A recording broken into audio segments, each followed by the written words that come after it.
Ok, buenas tardes, compañeras. Por ahí nos habían faltado, dos técnicas de metodologías activas.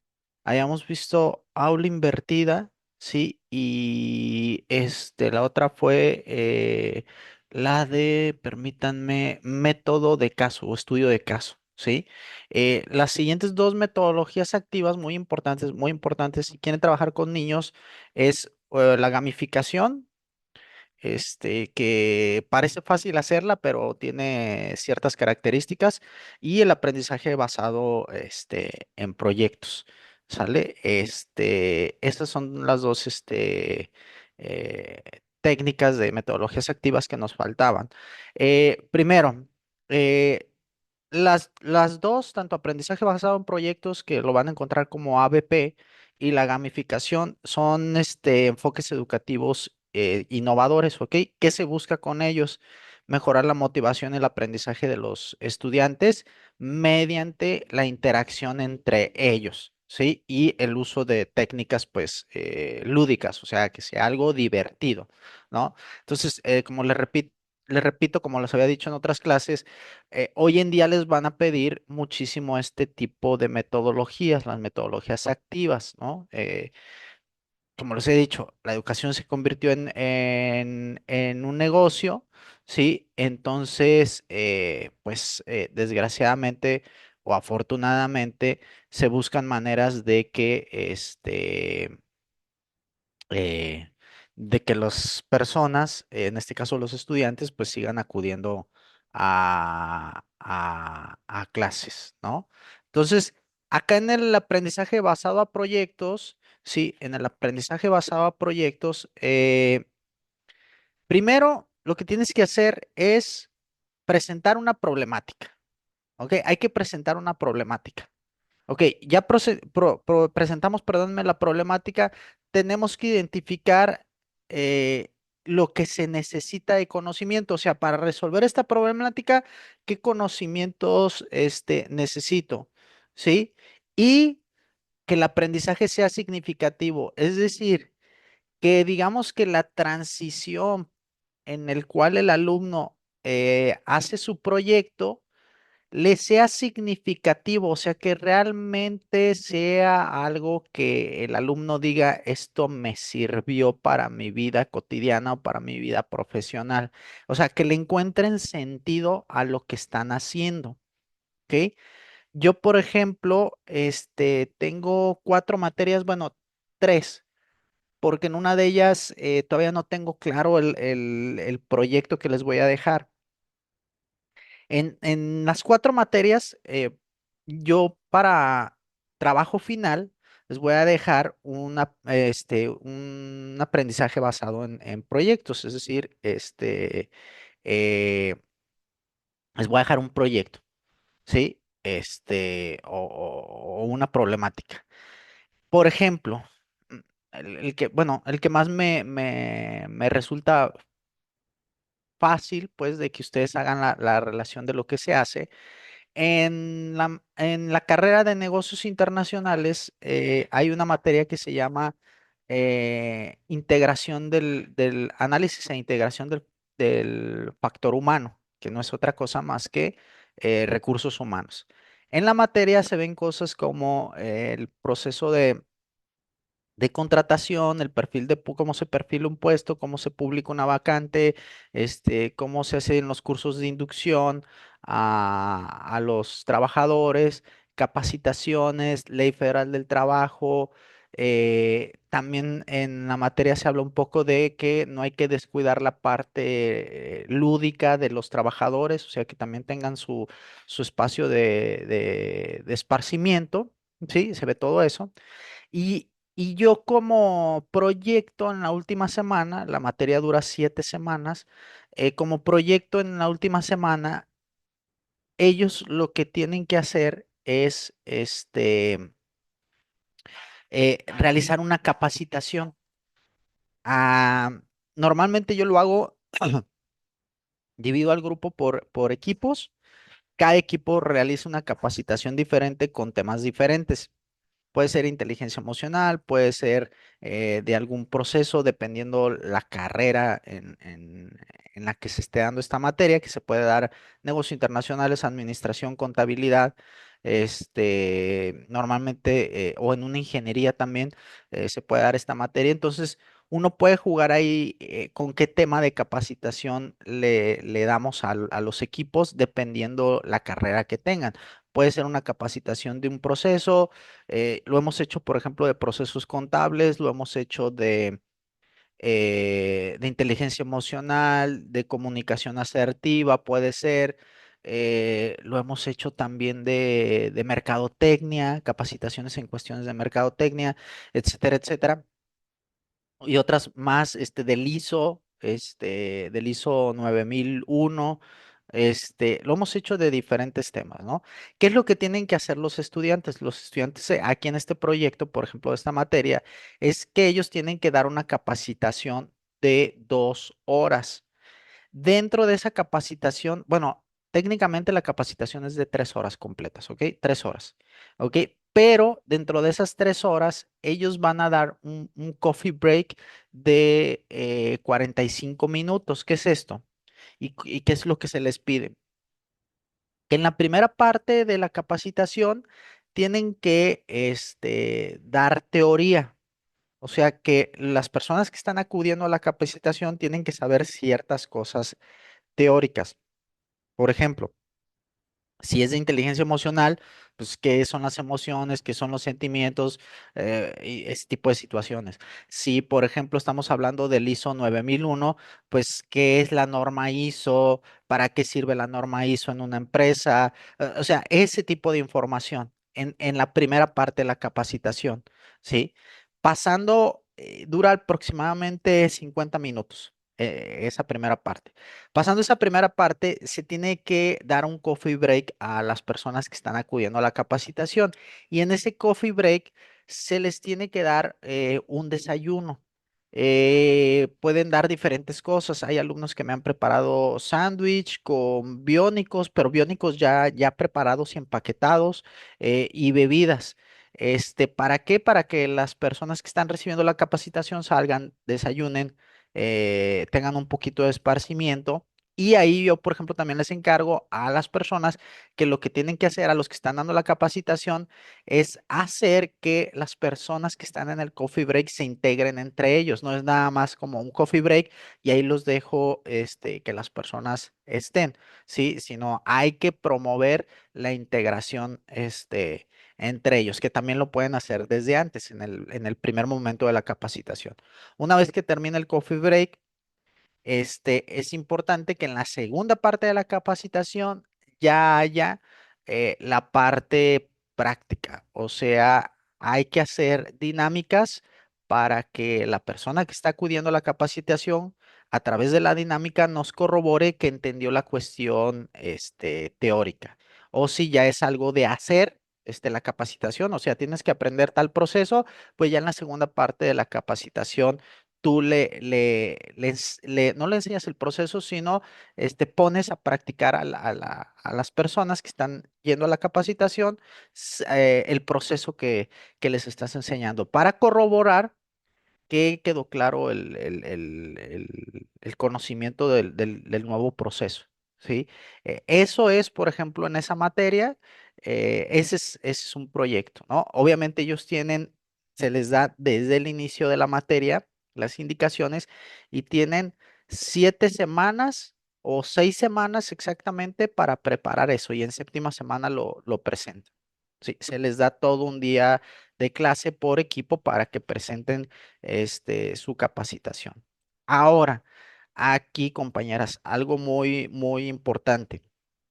Em, yo lo que les recomiendo es, ya por experiencia personal, que si tú dejas al alumno, le das el proyecto y simplemente lo dejas a las 7 semanas, los alumnos son muy inconsistentes o no le dan la importancia necesaria a veces al proyecto y lo minimizan, ¿sí? Porque también depende cuánto puntaje le des, ¿sí? pero aún así, lo minimizan. ¿En qué sentido? Para ellos, de 30 puntos, si imagínense que de un porcentaje de 100 en una calificación, les das un porcentaje de 30 o 40 a ese proyecto, ellos con sacar la mitad ya están felices. Entonces, ese puede ser un problema en el aprendizaje basado en proyectos, que el alumno diga, y sobre todo esto es más para los de prepa y universidad, me refiero a este tipo de pensamiento de, no pasa nada, ¿sí? No pasa nada, con que saque 20 puntos pasó la materia, bla, bla, bla, ya entregué las demás cosas que tenía que entregar. Entonces, esto muy importante. Ok, otra cuestión. Yo lo que les recomiendo aquí en el aprendizaje basado en proyectos, no importa el nivel educativo en el que ustedes lo desarrollen, es que semana por semana, yo les recomiendo los días viernes, semana por semana, ustedes estén revisando avances del proyecto y entonces que les estén pidiendo cada viernes ciertas características, del proyecto. Sí, les repito, ciertas características del proyecto. O sea, a ver, en primera semana tú ya debes de tener esto cubierto. En segunda semana debes tener esto cubierto. Ahorita, permítanme, voy a buscar mi documento para, por ejemplo, en la materia de antropología. En la materia de antropología, el proyecto que les dejé desde primera semana es que tenían que hacer un estudio etnográfico de la institución en la que estudian.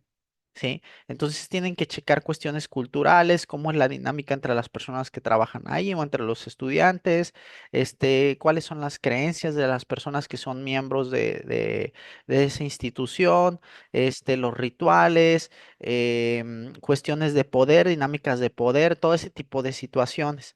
Sí, y déjenme, nada más permítanme, déjenme buscar mi documento para comentarles semana por semana ellos qué tenían que hacer, ¿sí? Para que ustedes más o menos tengan una.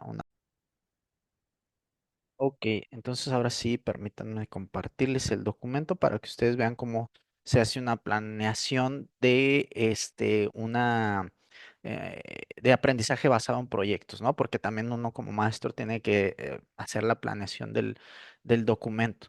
Sí, primero, ¿cuál es el objetivo? ¿Cómo se llama el trabajo?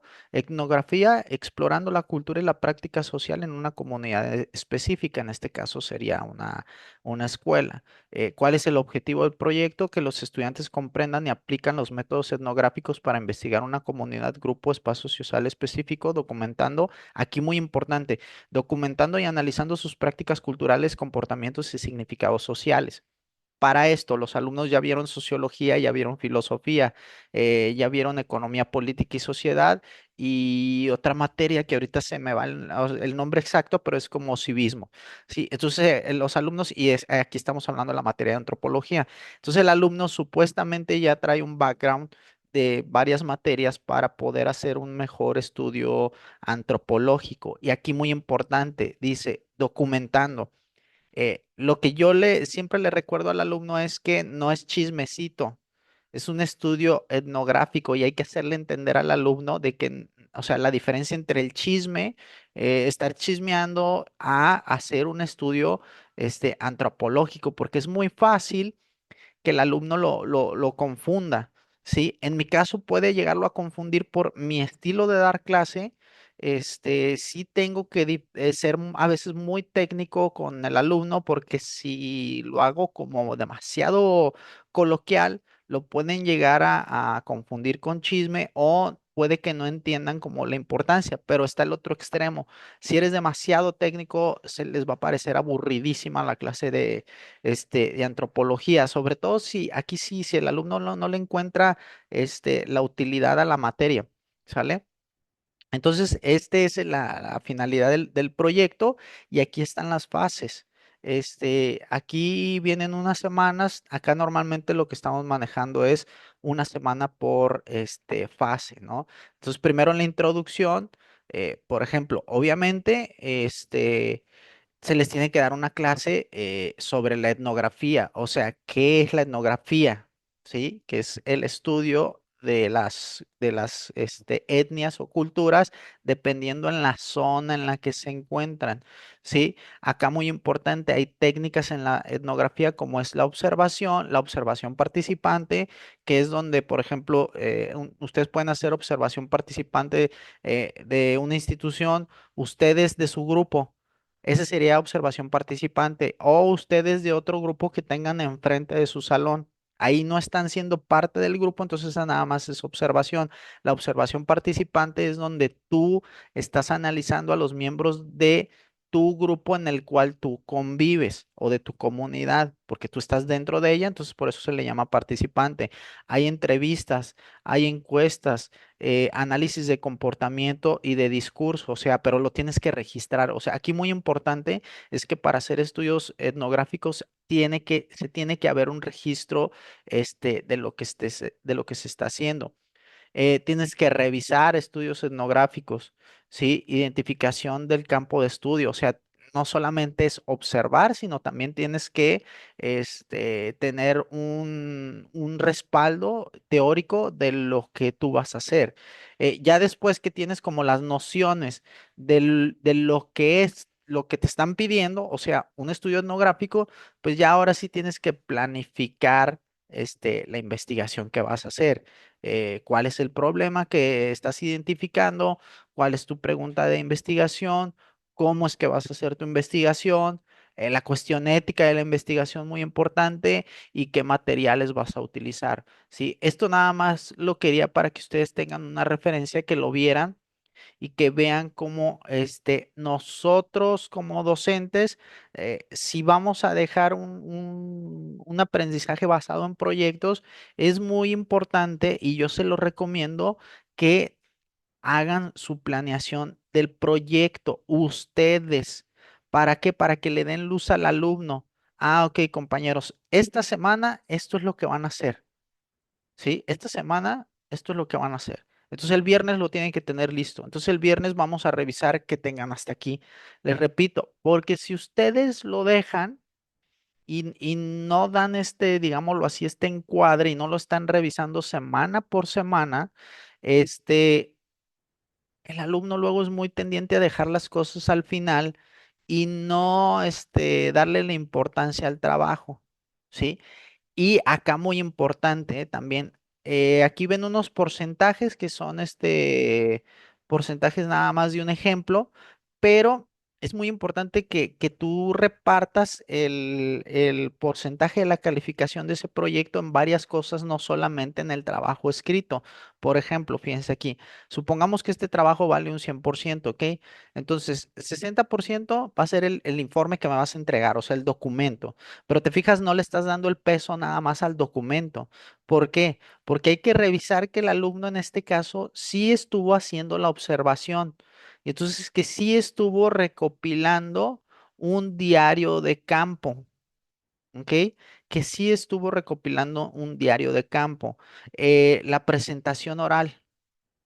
Sí, presentación oral. O sea, me vas a presentar tu informe, pero ya de una manera, como, o sea, imagínense que tú estás por poner es que es lo mismo en todo proyecto, o sea, no nada más es el informe por escrito, también tienes que presentarme lo que quieres hacer, pero de manera oral, diferente al escrito. El escrito es más técnico, y es un respaldo teórico, pero tu informe por presentación oral, pues digamos que ahí tú me tienes que vender el proyecto, ¿sí? Y siempre hay que pedir una reflexión crítica del alumno, o sea, ¿qué tanto crees que aprendiste de esto que hiciste? ¿Qué tanto piensas que lo hiciste bien?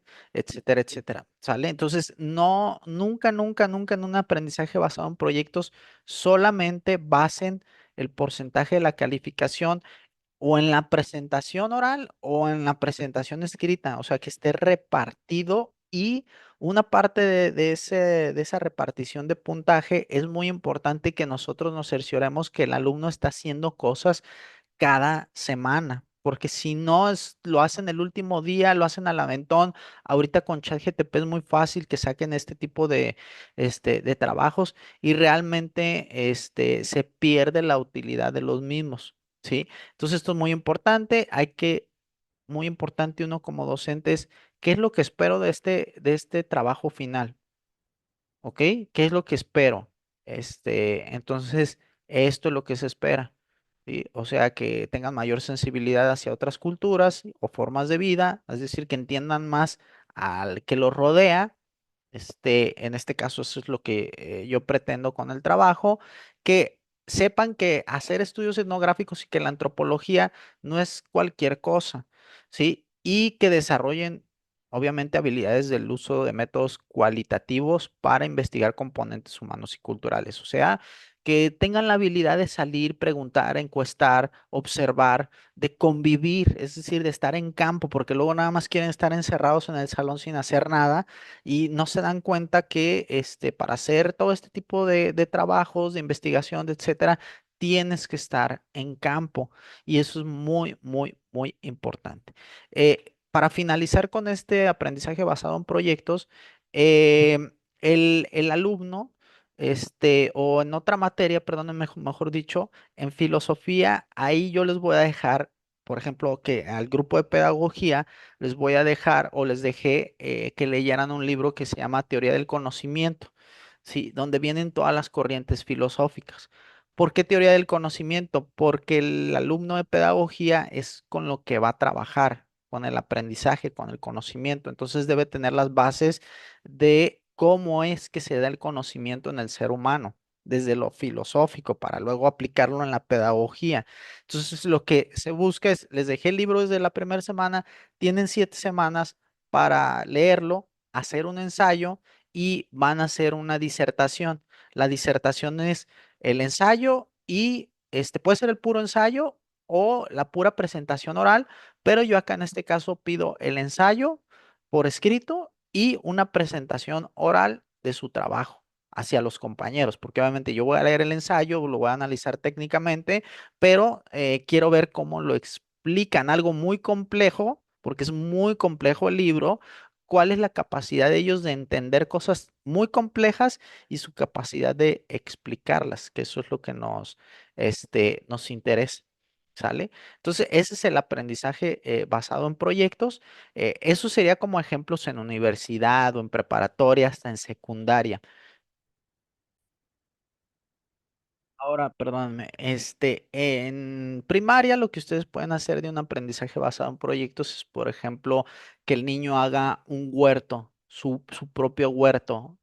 Puede ser de manera individual o algo más bonito sería que en equipos hicieran su propio huerto. Entonces tú les vas enseñando todas las cuestiones referentes a las plantas, ¿sí? Como por ejemplo el ciclo de vida de las plantas, que aprendan sobre el cuidado del medio ambiente, que aprendan conocimientos básicos sobre la nutrición y la sostenibilidad, es decir, yo crear mi propio alimento, que eso es muy interesante, enseñarle al niño a cómo nosotros podemos plantar nuestras propias verduras, nuestras propias frutas, ¿sí? Y ahí ellos van a desarrollar pues habilidades de trabajo colaborativo, responsabilidad, cuestiones científicas también van a aprender.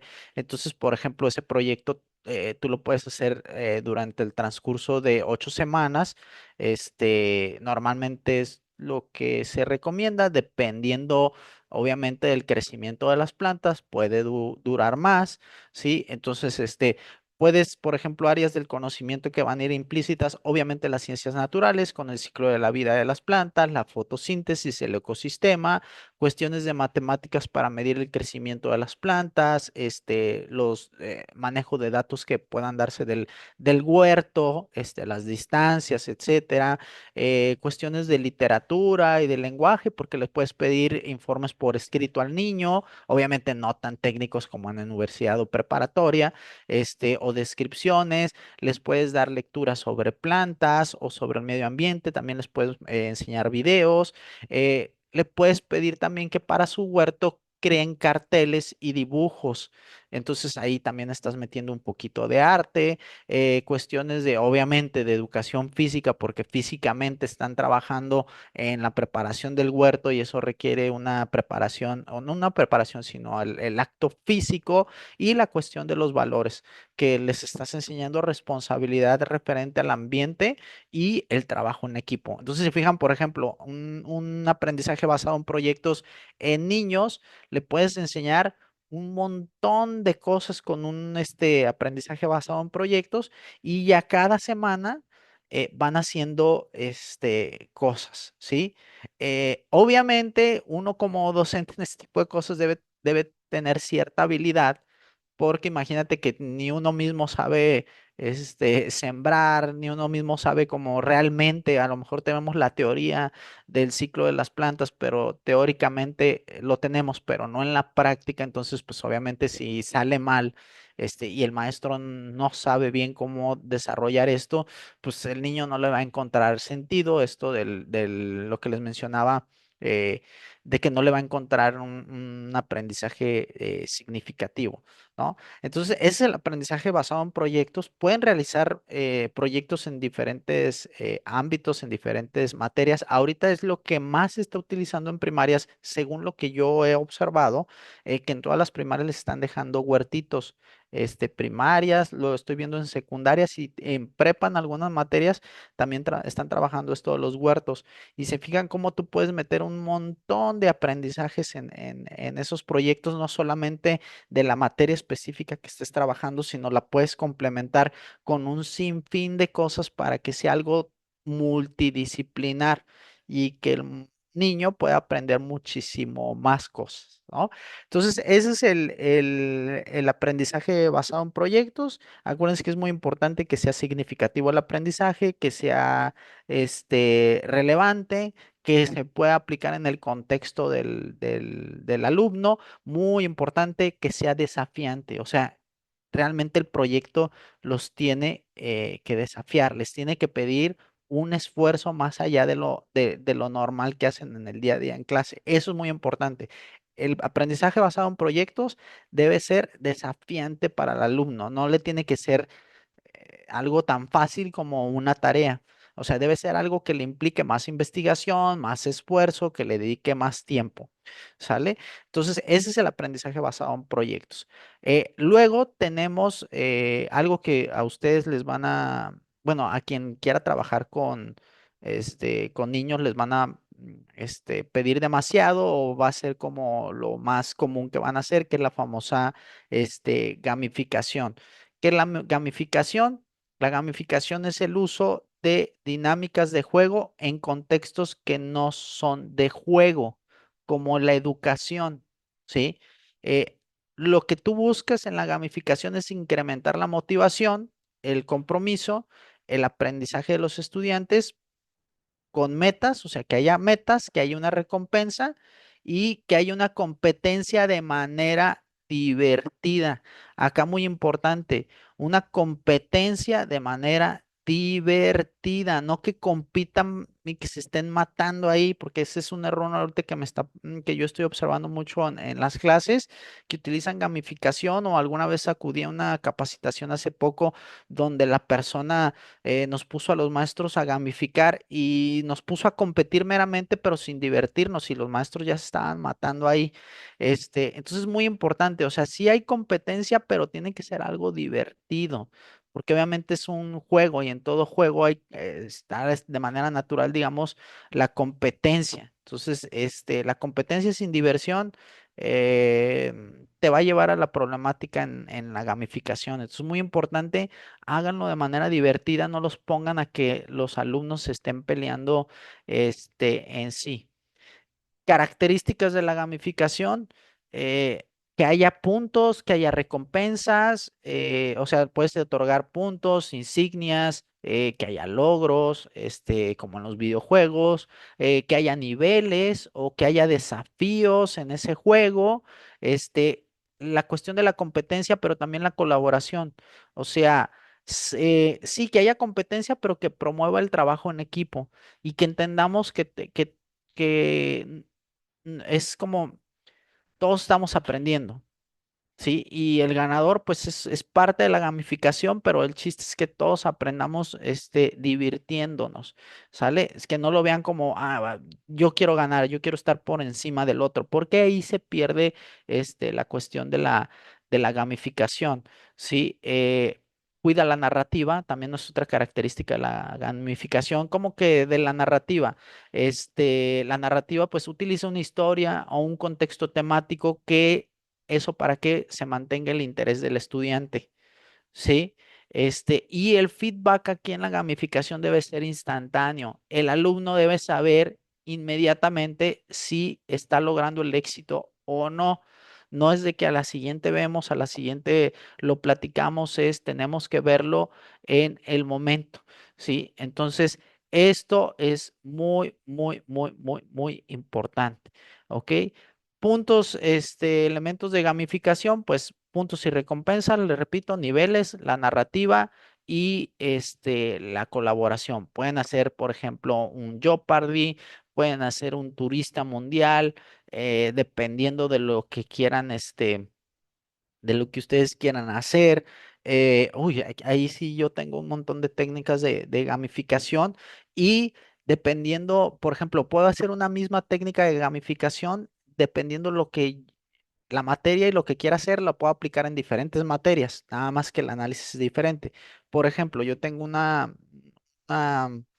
gamificación, un juego en el cual los pongo en círculos, se agarran, los hago que se agarren de los brazos en círculo, pero van salteados. Por ejemplo, no vas a agarrar de la mano al compañero y yo los voy uniendo, digamos, voy haciendo el nudo humano. No vas a agarrar al compañero de la mano que tienes a un lado, sino va a ser al siguiente, entonces te vas a saltar uno siempre. Entonces te saltas uno y agarran de la mano al compañero, no al que tienen a un lado, sino al siguiente, y así sucesivamente. Se hace un nudo humano imposible de deshacer. Entonces la premisa del juego es deshagan el nudo. Entonces ahí tú los vas a tener jugando, se van a desesperar, bla, bla, bla, bla, bla, un montón de cosas. Es imposible que deshagan el nudo, pero si ellos en algún momento te dicen, maestro, es imposible deshacer el nudo, tú les tienes que decir que no, que sí se puede deshacer el nudo, ¿ok? Obviamente no se puede deshacer, pero tú promueves que busquen respuesta a eso. ¿Qué es lo que uno busca lograr, por ejemplo, con esta dinámica de gamificación que les comento? Bueno, primero que tiene que ser divertido. Van a ir pasando, digamos, por niveles, porque de repente se pueden enredar más entre ellos, pueden estar cerca de alguna respuesta, que no la hay, pero pueden estar cerca y eso los puede motivar. Entonces, digamos que por sí solo esa dinámica pues presenta sus niveles, no es que tú se los vas a hacer evidentes. Al final, lo que queremos lograr es ver la tolerancia y la frustración de los grupos y cuál es la dinámica grupal, quiénes son los líderes, quién se rinde más fácil, cómo trabajan en situaciones de estrés. Es para esa dinámica, a mí me encanta muchísimo porque la puedes aplicar en lo académico o en lo laboral, como una capacitación, como un ejercicio, una capacitación, no por sí sola una capacitación. ¿Cómo? ¿Para qué o qué? Pues para ver, diagnosticar al grupo. Sí, es una manera, a través de un juego, de diagnosticar al grupo y que el grupo haga consciente cuál es la dinámica del mismo grupo, quién es mi líder, quién es el que da las órdenes, quién la sigue, quién es el callado, quién es el que se rinde fácil, quién es el que se desespera, todo ese tipo de situaciones, ¿sí? Entonces, es muy, muy importante. Esta situación del juego. Ahora, les repito, para aplicar bien la gamificación, las personas deben divertirse. ¿Ok? En el momento que tú veas que ya eso, cualquier gamificación está generando un estrés en el grupo, hay que cortarla y hay que hacer una retroalimentación positiva en el sentido de que enfoquen el sentido sano del juego. ¿Sí? ¿Por qué? He llegado a presenciar salones, no en mis materias, sino en otras materias con otras personas, que me han llegado a través de la gamificación o aplicar malas gamificaciones, me han llegado a separar completamente grupos, grupos que ya no se hablan, grupos muy bonitos que se llevaban muy bien, pero que ya no se hablan porque el resultado de esa competencia, juego que los ponen, pues se terminó convirtiendo más en una competencia salvaje que en un juego. Y deben tener mucho cuidado con ello, principalmente si lo hacemos con el niño, porque si aplicamos mal la gamificación, el niño no aprende a jugar o aprender a través del juego, aprende a competir y se vuelven competitivos, que está bien desde un punto de vista, pero el exceso de competencia te lleva a estarte peleando con todo mundo y a ser muy exigente contigo mismo, y luego eso desarrolla ambientes tóxicos tanto en lo académico como también en lo laboral. Sí, está bien ser competitivo, pero hasta cierto punto el exceso, ya nos va a crear, un problema. ¿Ok? Entonces esto, es muy importante, ¿sale? Entonces estas dos eran las últimas que nos faltaban, aprendizaje basado en problemas y gamificación. La gamificación la pueden aplicar día a día, o sea, en cada clase que tengan con las personas, niños, adolescentes, adultos, y el aprendizaje basado en proyectos es algo más que se da durante un periodo de tiempo más prolongado y que lleva más tiempo su realización. ¿Sale? Entonces, ustedes ya se llevan 4 metodologías activas para que las tengan como herramientas didácticas y las puedan, implementar en su práctica profesional. Y obviamente nosotros vimos en un punto limitado cada una de ellas. Si alguna de ellas les gustó mucho, yo las invito a que, a que profundicen, ¿ok? A que investiguen más referente a esa eh, aprendizaje activo, ¿ok? O metodología activa, ¿sale? Muchas gracias, compañeras, y que estén bien.